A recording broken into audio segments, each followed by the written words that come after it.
Hello दोस्तों, आज गुरुत्वाकर्षण में हम आगे की कहानी समझेंगे और यहाँ पर हम देखेंगे आज गतिज ऊर्जा के बारे में। हम ये समझेंगे कि आखिर गतिज ऊर्जा यानी कि काइनेटिक एनर्जी होती क्या है। देखिए, यहाँ पर हम ये बोलते हैं कि किसी गतिशील वस्तु में उसकी गति के कारण जो कार्य करने की क्षमता होती है उसकी गतिज ऊर्जा कहलाती है। ठीक है, यहाँ पर ये थी परिभाषा। अब देखिए, यहाँ पर हम दो केस बता रहे हैं जहाँ पर आपको गतिज ऊर्जा देखने को मिलता है। पहले केस की अगर यहाँ पर बात करें तो मान लीजिए कोई वस्तु पहले विरामावस्था में थी, यानी कि रेस्ट में था। पहले विरामावस्था में थी कोई वस्तु, वो गतिशील अवस्था में आ गई है, यानी कि गति की अवस्था में आ गई है। तो यहाँ पर हम देखेंगे कि विराम अवस्था से गति की अवस्था में जाने में कुछ कार्य करना पड़ेगा, मतलब उसके पास या उस वस्तु के पास कोई ना कोई गतिज ऊर्जा होगी, यानी कि कोई ना कोई काइनेटिक एनर्जी होगी। ये काइनेटिक एनर्जी यानी कि गतिज ऊर्जा है। ठीक है, पहला केस। दूसरा केस ये होता है कि कोई वस्तु जो गति की अवस्था में है, अगर उसके ऊपर हम बल लगाते हैं तो उसे हम विराम की अवस्था में भी ला सकते हैं, मतलब विराम की अवस्था में आ गई है। यहाँ पर गति की अवस्था में थी, हमें कुछ कार्य करना पड़ेगा जिससे वो विरामावस्था में आ जाएगी। तो यहाँ पर भी आपको गतिज ऊर्जा का केस देखने को मिलेगा, यानी कि काइनेटिक एनर्जी यहाँ पर भी होगी। तो दो केस होते हैं, जब वस्तु विरामावस्था से गति की अवस्था में आती है तब भी काइनेटिक एनर्जी यानी गतिज ऊर्जा प्राप्त होती है। गति की अवस्था से अगर विरामावस्था में आती है तब भी यहाँ पर गतिज ऊर्जा प्राप्त होती है। कहानी समझ में आ रही है? अब देखिए, हम आपको समझाते हैं कि गतिज ऊर्जा आखिर निकाली कैसे जाएगी। ठीक है ना, मतलब हम यहाँ पर बात कर रहे हैं कि गतिज ऊर्जा के लिए व्यंजक गतिज ऊर्जा के लिए व्यंजक। तो यहाँ पर देख लीजिए, उधर हम कंप्लीट कर लेंगे। यहाँ देखिए, गतिज ऊर्जा के लिए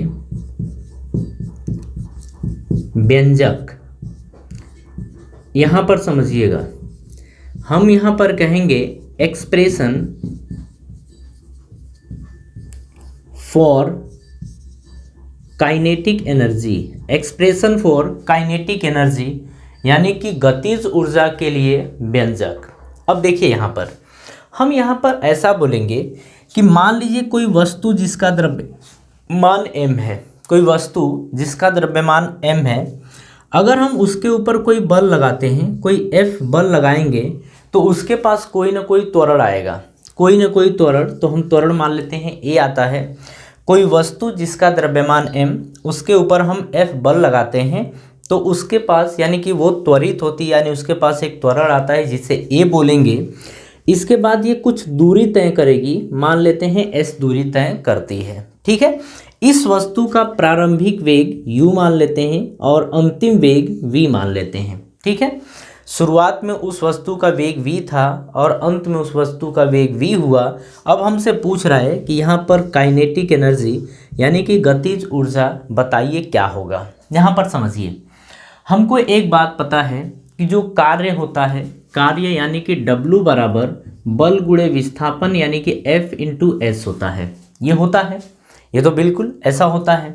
अच्छा, यहाँ पर अगर मान लीजिए किसी वस्तु का द्रव्यमान m है, अगर a त्वरण से त्वरित हो रहा है तो यहाँ पर हमको पता है कि जो बल होता है वो होता है F इक्वल्स टू ma, यानी कि द्रव्यमान गुणे त्वरण। ये आ गया बल, इसको उठा के यहाँ पर रख सकते हैं। लेकिन जो s है ना, उस s को s जो है वो इस फॉर्मेट में कन्वर्ट करना पड़ेगा, यानी कि u और v के रूप में कन्वर्ट करना पड़ेगा। ठीक है, यहाँ पर देखिए दिया क्या क्या है, आपको a दिया है, ठीक है, आपको s दिया है, आपको u दिया है, आपको v दिया है। इन्हीं चारों की हेल्प से आपको s निकालना है। अब देखिए कैसे निकालेंगे, t तो दिया नहीं है, इसीलिए गति का तीसरा समीकरण लगाएंगे, यानी कि v का square is equals to u square plus 2as अपन ये यूज़ करेंगे। ठीक है ना, देखिए ये v का स्क्वायर, ठीक है, u स्क्वायर इधर जाएगा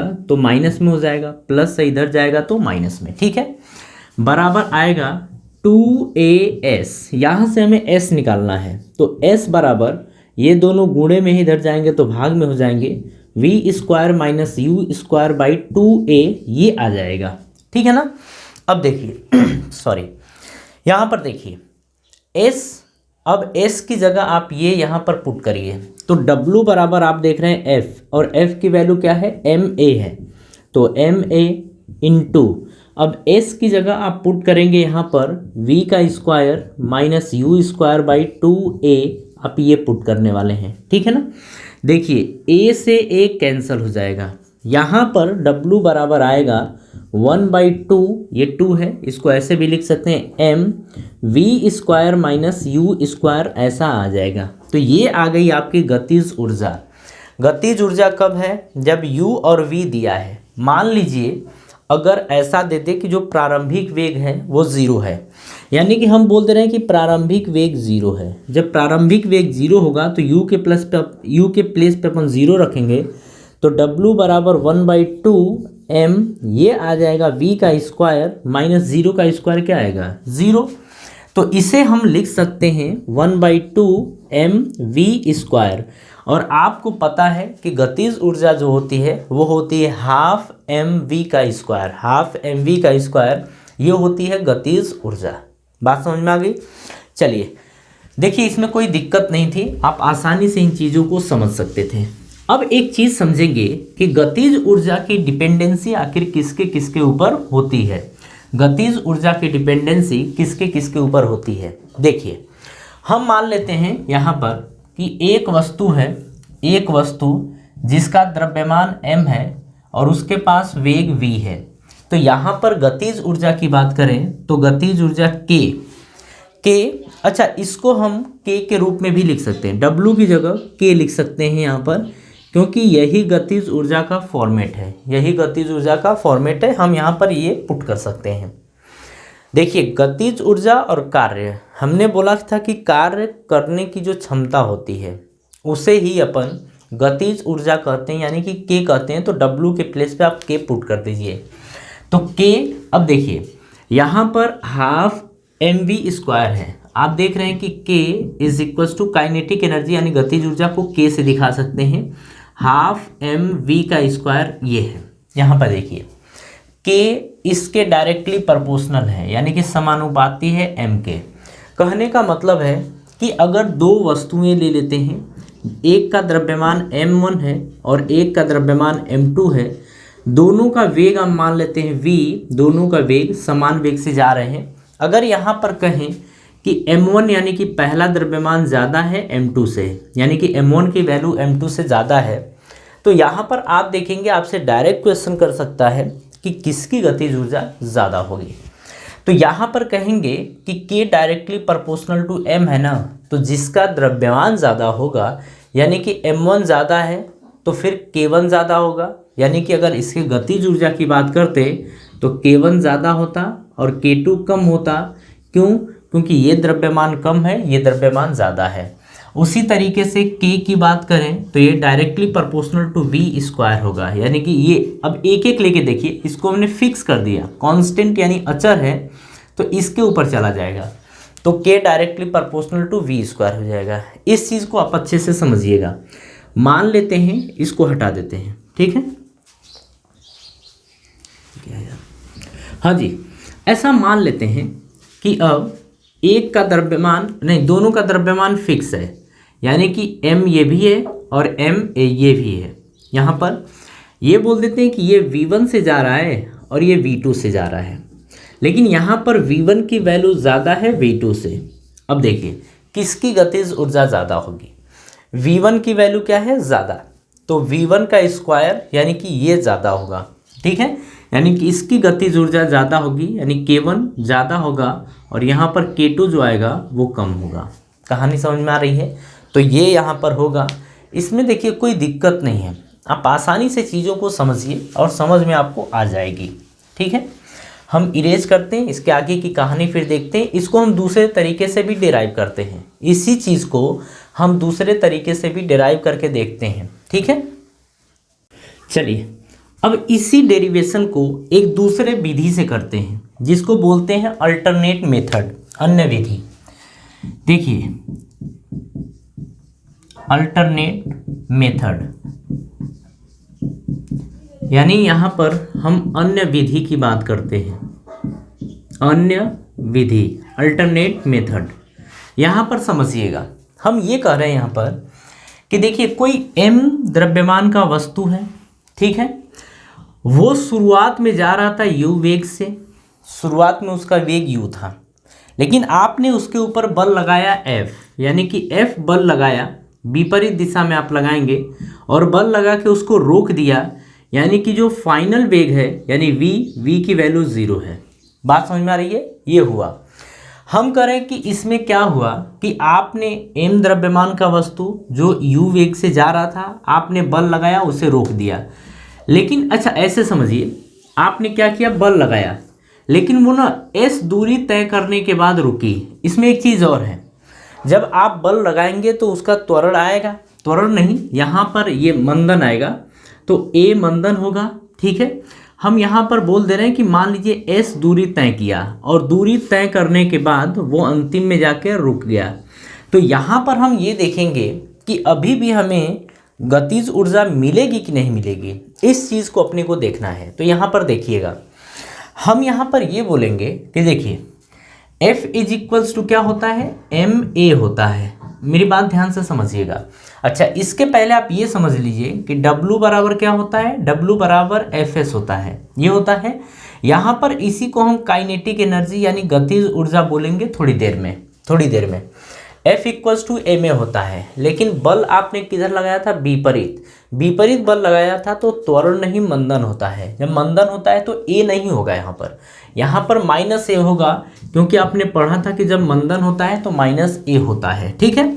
यहाँ पर F इज इक्वल्स टू लिखेंगे माइनस ma, तो a की वैल्यू जब निकालेंगे ना तो ये नीचे आ जाएगा, तो ये आएगा F बाई माइनस m, तो m की a की वैल्यू आ गई F बाई माइनस m, या इसको आप चाहें तो आपको पता है कि माइनस F बाई m भी लिख सकते हैं। इतनी बात ठीक है। अब समझिए आगे की कहानी। यहाँ पर हमें s निकालना पड़ेगा, s की वैल्यू निकालनी पड़ेगी। तो यहाँ पर t तो दिया नहीं है, दिया क्या क्या है, u दिया है, a दिया है, s दिया है और v दिया है। फिर से लिखेंगे v square is equals to u square plus 2as, आप ये लिखेंगे। v की वैल्यू कितनी है, 0, तो 0 का स्क्वायर 0 होगा। u की वैल्यू कितनी है, u प्लस 2a की वैल्यू कितनी है, माइनस a, और यहाँ पर s आ जाएगा, ठीक है। अब यहाँ पर सॉरी a की value minus f by m होगा, माइनस f बाई m ये होगा, केवल इतना ही। a की जगह आप क्या देख रहे हैं, माइनस f बाई m, तो यहाँ पर पुट कर दीजिए a की जगह minus f by m, minus f by m, अब ये पुट कर दीजिए, हो गया। अब देखिए इसको ज़रा सॉल्व करें तो u minus plus minus 2f by m into s ये आ जाएगा। यहाँ से आप क्या करिए, इसको इधर या इसको उड़ाइए इधर, तो 2f by m into s बराबर u आएगा। यहाँ से s बराबर क्या आएगा, s बराबर ये देखिए u m ऊपर जाएगा तो ये m हो जाएगा, अपॉन में ये 2f कहाँ रहेगा, नीचे, तो ये आ जाएगा। s की वैल्यू um बाई 2f ये आ गया।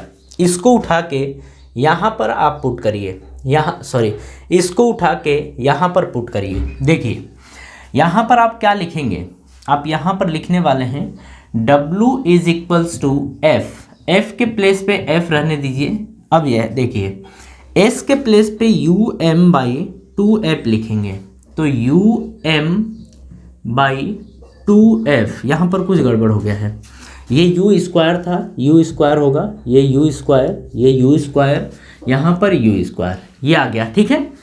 f से f कैंसिल हो गया तो w बराबर आ गया, देखिए 1/2 u स्क्वायर m बचा, तो m u स्क्वायर ये लिख सकते हैं। यहाँ पर जो w है ये आपका काइनेटिक एनर्जी है, यानी कि गतिज ऊर्जा, यही गतिज ऊर्जा है। तो आपने दोनों तरफ से देखा कि किस तरीके से हम गतिज ऊर्जा कैलकुलेट कर सकते हैं, ठीक है। आपने ये देखा जब अंतिम वेग v होता था तब हमने गतिज ऊर्जा देखा था, जब प्रारंभिक वेग u होता है तब हमने गतिज ऊर्जा देखा है। ठीक है, तो ये हो गया तरीका, इस तरीके से आप गतिज ऊर्जा कैलकुलेट करते हैं। ठीक है, एक चीज़ और हम यहाँ पर समझा दे रहे हैं कि गतिज ऊर्जा और संवेग में क्या संबंध होता है।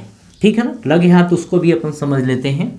तो हमारी हेडिंग है गतिज ऊर्जा, ध्यान से इसको समझिएगा, गतिज ऊर्जा व संवेग में संबंध, संवेग में संबंध, संवेग में संबंध। ये देखिए, यानी कि हम यहाँ पर बोलने वाले हैं रिलेशन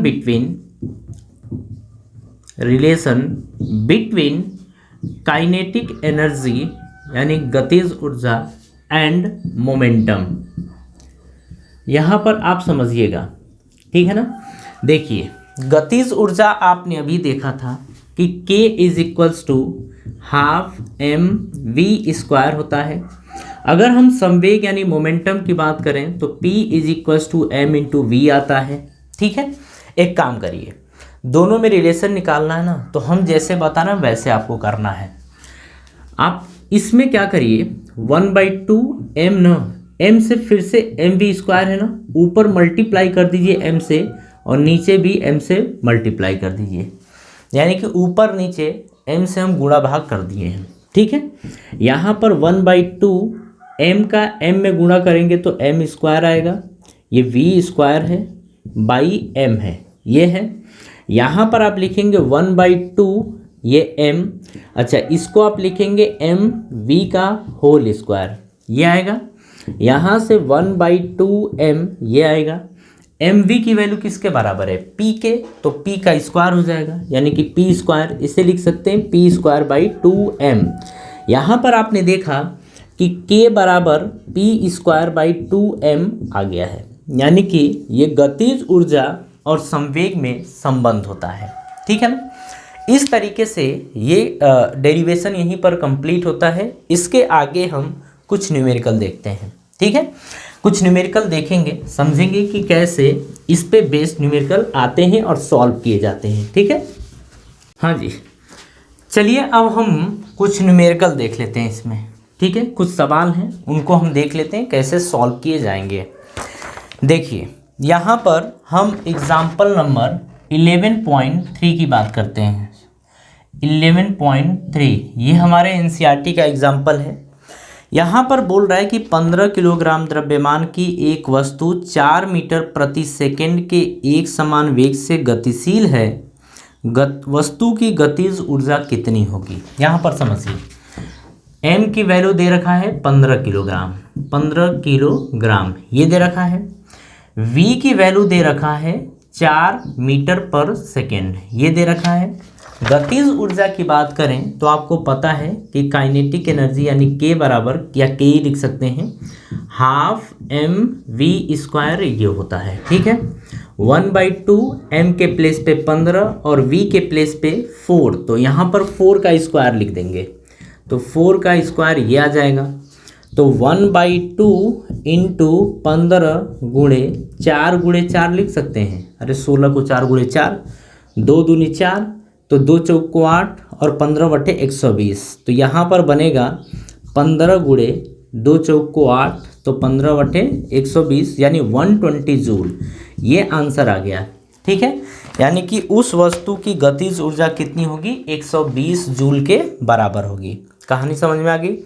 चलिए अब हम एग्जाम्पल नंबर 11.4 की बात करते हैं। 11.4 देखिए क्या दे रखा है, बोल रहा है कि यदि किसी कार का द्रव्यमान 1500 किलोग्राम है तो उसके वेग को 30 किलोमीटर पर घंटा से 60 किलोमीटर पर घंटा तक बढ़ाने में कितना कार्य करना पड़ेगा। ठीक है, ये हमसे बोल रहा है। यहाँ पर आप ध्यान से समझिए, अगर हम यहाँ पर डेरिवेशन करते वक्त ध्यान दें तो डेरिवेशन करते वक्त आपने देखा था, क्या देखा था वो देखिए, आपने देखा था कि काइनेटिक एनर्जी यानी गतिज ऊर्जा जो होती है वो हाफ m, आपने देखा था कि v² - u² ये होता है, आपने देखा था। ठीक है ना, यहाँ पर अगर बात करें तो k इज इक्वल्स टू, अच्छा m की वैल्यू कितनी दे रखी है वो देख लीजिए। तो यहाँ पर m की वैल्यू दे रखी है 1500 किलोग्राम, ये दे रखा है। एक चीज़ और दे रखा है 30 किलोमीटर पर घंटा से 60 किलोमीटर पर घंटा, इतना है।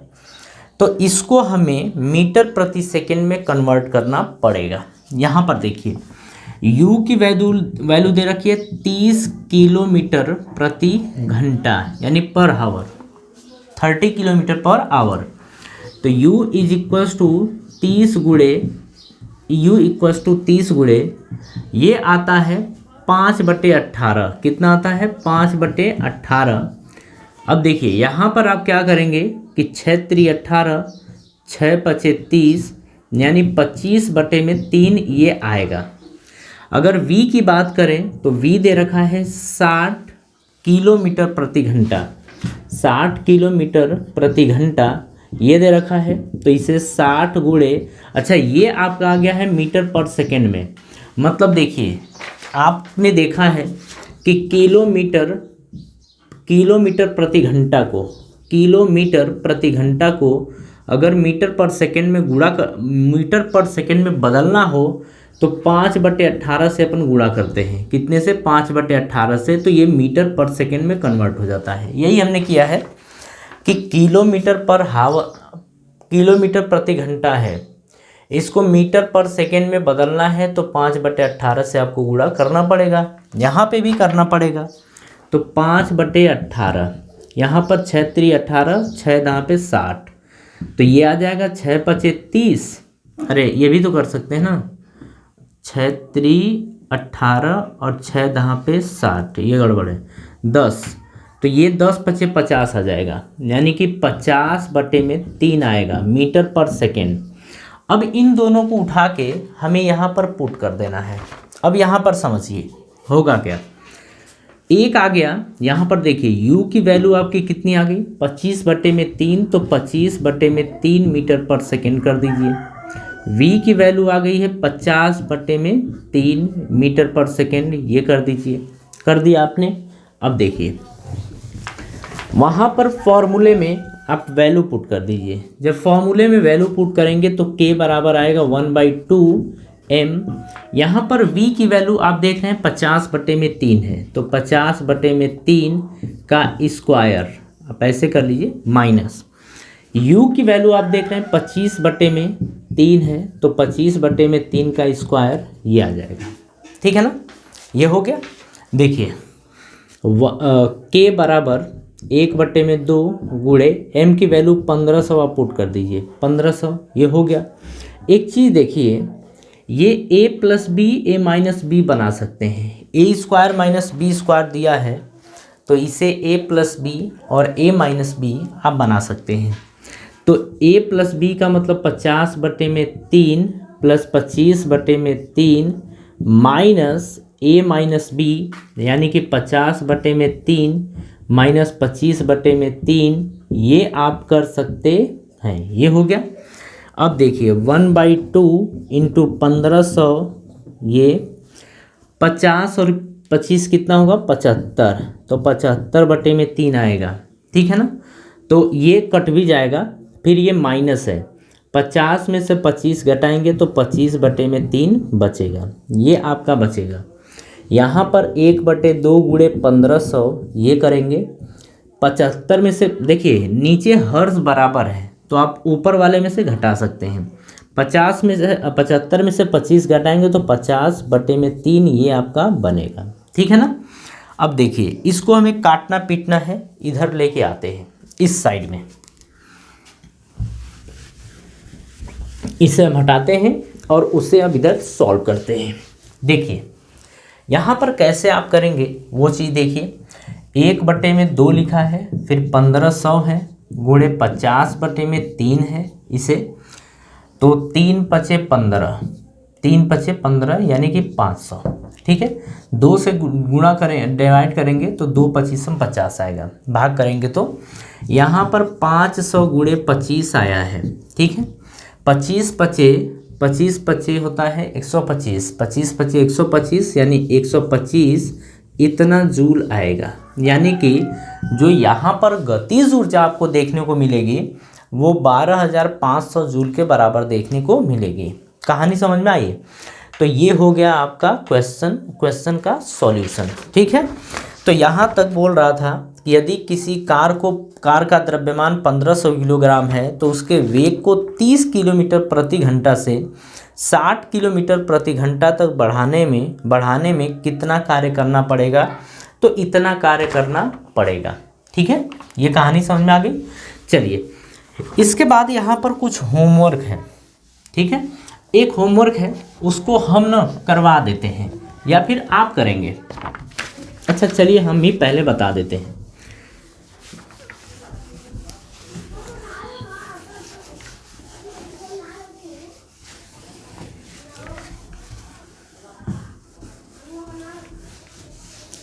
हाँ, यहाँ पर अब समझिए, क्वेश्चन समझिए।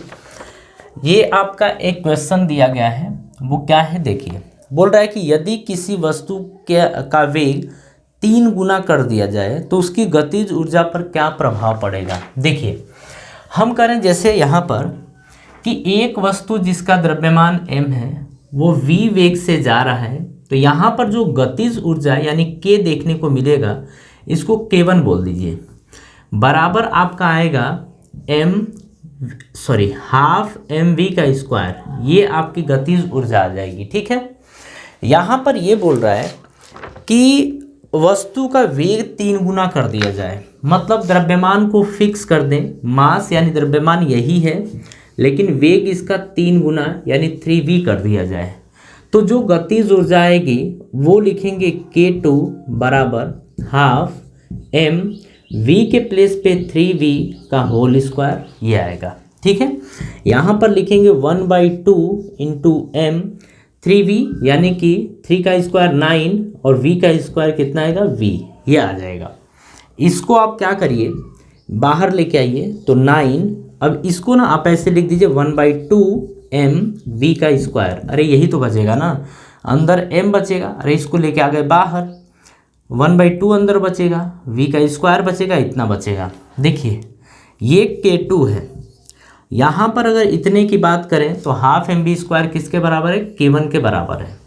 तो k2 बराबर आ जाएगा 9k1, यानी कि पहले से जो उसकी गतिज ऊर्जा रहेगी, शुरुआत में उसकी गतिज ऊर्जा कितनी है? k1, लेकिन बाद में उसकी गतिज ऊर्जा 9 टाइम k1 है, यानी कि गतिज ऊर्जा 9 गुना बढ़ जाएगी।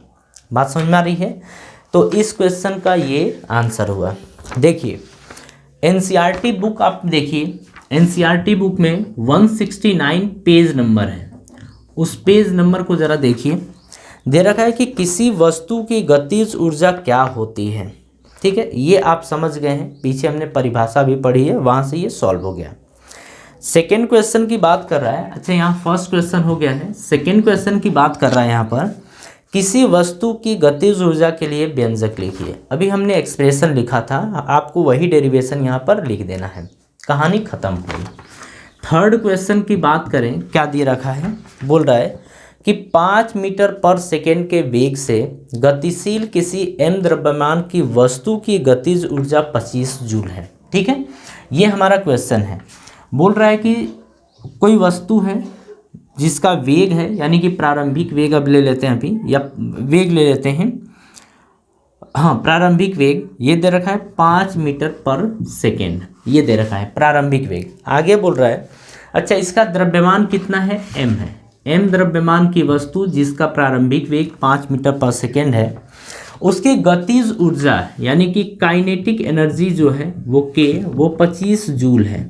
ठीक है, यहाँ पर सबसे पहले आप m की वैल्यू निकालिए। देखिए k बराबर होता है हाफ m v स्क्वायर, ये होता है, या u भी लिख सकते हैं। अगर यहाँ पर केवल u दिया है तो आप u लिख दीजिए।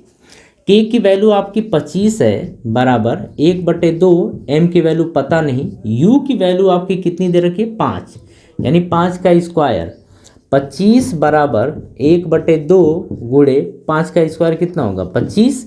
अच्छा m तो यहाँ पर है ना, तो m रहने दीजिए, m इंटू 25, ये 25 से 25 कैंसर, यहाँ बचेगा 1, या फिर अभी रहने दीजिए, इसको ऐसे देखिए, ठीक है, ऐसे देखिए, ये केवल m रहने दीजिए, इसको इधर लेके आइए, गुणे में इधर आएगा तो भाग होगा, तो 25/25 होगा, ये भागे में तो इधर जाएगा तो गुणे होगा और बराबर m आ जाएगा, ये गया ये गया, यहाँ से m बराबर आप देखेंगे कि आ गया कितना है 2 किलोग्राम।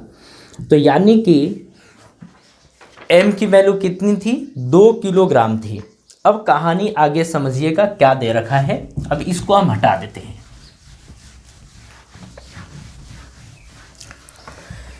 देखिए यहाँ पर ये बोल रहा है कि यदि इसके वेग को दोगुना कर दिया जाए, हमसे ये बोल रहा है ना कि इसके वेग को हम दोगुना कर देते हैं, किसके वेग को, इसी के वेग को, पहले 5 था अब दूसरा कर देते हैं, तो सेकेंड केस इसी में देखते हैं, यानी कि सी सेकेंड यानी केस सेकेंड, ऐसे कर लीजिए। हम u की वैल्यू क्या करते हैं, दोगुना कर देते हैं, यानी कि 5 का दोगुना कितना होगा, 10 मीटर पर सेकेंड, ये आएगा। तो बोल रहा है तो इसकी गतिज ऊर्जा कितनी हो जाएगी। देखिए अब यहाँ पर आपको m की वैल्यू कितनी मिली है, 2 किलोग्राम, तो m की वैल्यू 2 किलोग्राम है, यहाँ से आप निकाल दीजिए ना, k बराबर कितना आएगा, 1/2 m v स्क्वायर, 1/2 m की वैल्यू कितनी दे रखी है, 2, तो 2, v का मतलब 10, तो 10 का स्क्वायर, ये आ गया, 2 से 2 गया, 10 का स्क्वायर कितना होगा, 100 जूल आ जाएगा, ये आंसर आ जाएगा, यानी कि उसकी गतिज ऊर्जा कितनी हो जाएगी, 100 जूल के बराबर।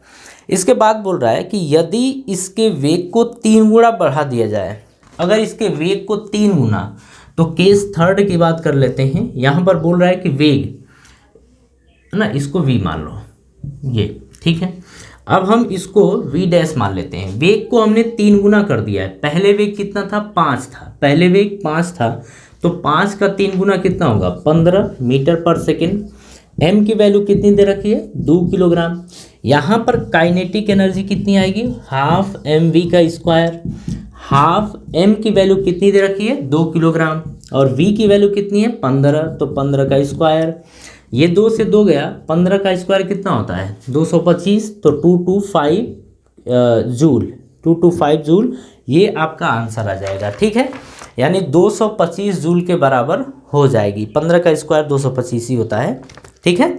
इस तरीके से हमारा थर्ड नंबर का क्वेश्चन कंप्लीट होता है।